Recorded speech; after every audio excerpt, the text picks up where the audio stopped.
నమస్తే అండి. మా యూట్యూబ్ ఛానల్ చూసిన వాళ్ళకు నా యొక్క ధన్యవాదాలు. చూడండి, మరుగు మందు చెట్టు.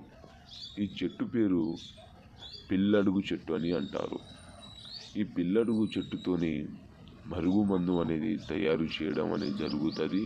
కొన్ని మూలికలతో, కొన్ని వేర్లతో ఈ మందు అనేది తయారు చేసి ఇవ్వడం అనేది జరుగుతుంది.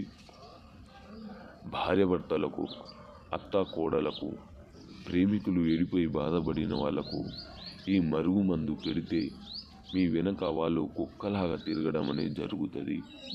ఎలా పెట్టాలంటే, మనం చికెన్లో కానీ, మటన్లో కానీ, స్వీట్లో కానీ, కూల్ డ్రింక్లో కానీ, టిఫిన్లో కానీ, ఎలాంటి కర్రీలో కానీ పెట్టి మీరు ఒక్కసారి తినిపిస్తే మీ వెనక వాళ్ళు కుక్కలాగా రావడం అనేది జరుగుతుంది. ఇలాంటి సైడ్ ఎఫెక్ట్ లేకుండా ఈ మరుగు మందుని మీరు పొందవచ్చు. అందరికీ నా ధన్యవాదాలు.